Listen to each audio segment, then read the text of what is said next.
What will happen if Yogendra's English must be phased out occurs? We should have a somewhat nuanced and careful debate. To my mind, the debate is not about whether English as a language should be learned or not.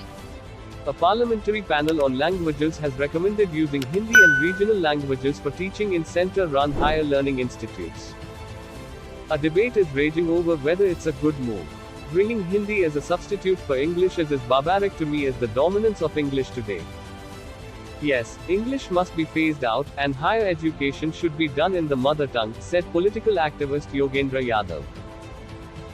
What will happen if phasing out English occurs. 1. Language cannot be learned in a jiffy. When Yogendra Yadav makes a comparison of Britain learning Mandarin but learning all their subjects in their own language as the English medium is a poor comparison, because, unlike Britain, India has hundreds of languages. Most nations across the world have one language.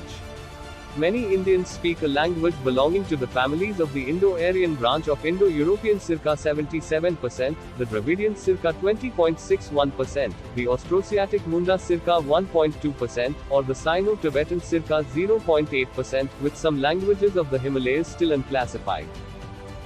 We cannot just suddenly drill them into new lines to study their schooling in their own languages. 2. Present climate very sensitive. Presently, India is completely polarized and divided, and India is more toxic today than it has been in decades, and it shows no signs of climbing down. The divide between secular and Hindu nationalist visions of national identity, religion, and language to now is forming the major hub of polarization in India today. At present, by removing English, one will divide the states against each other. 5. Interstate residents will be marginalized. India has a history of migrations which is part of the rich diversity of the nation. Ultimately, it will limit people to their own states, divide India, and people will become more communal and linguistically build up narrow walls to cut others out. We are already having a gigantic issue right now with religious intolerance. Do they want to add another one to it? 4. A divided India will be celebrated by enemies. India's demography and ethnicity are more diverse than any other nation, with India's polarized politics being a bigger national security threat than Pakistan and China.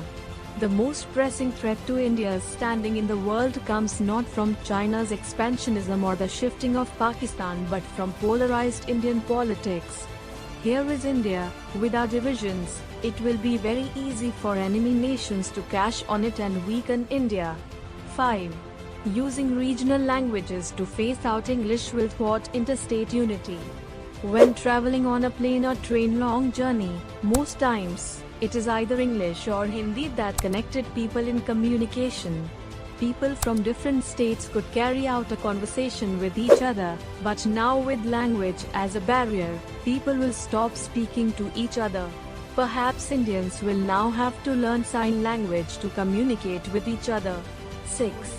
Battle of North Indian and South Indian languages will intensity. As if it was not enough, the walls of division between North India and South India will grow, which is already being triggered off by the new politics of the ruling party, that even led Tamilians to echo, Tamilians are not Hindus. 7. Trade will be destroyed. Due to language barriers and tension brewing between states due to language rifts, it will discourage interstate trade.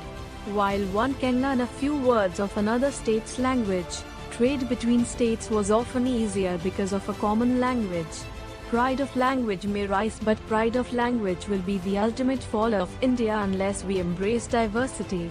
As Hermit on Twitter very rightly said, that's what they want. Soon everything that is a threat to them will be phased out: elections, education, feminism, democracy, human rights, to name a few. We should have a somewhat nuanced and careful debate.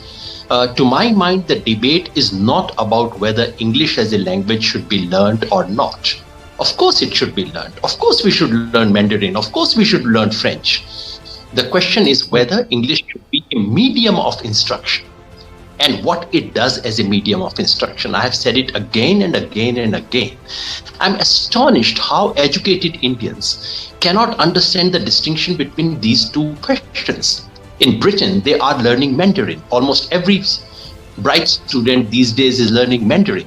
But Britain would never be foolish enough to start teaching them history, geography, and science in Mandarin. No country does it. It's only colonized countries which do. And this is not merely about colonialism, Vishnu. This is pedagogic barbarity. No linguistic psychologist would ever tell you, please teach children in a language that has nothing to do with their mother tongue. That's first question. So I would like you to distinguish between these two questions. Learning English, yes. English as a medium of instruction, no, no, no.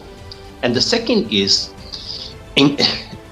phasing English out and bringing Hindi in. I heard Geetaji say something to that effect. I may have misunderstood her. But to my mind, bringing Hindi as a substitute for English is about as barbaric, about as unacceptable to me as the dominance of English today.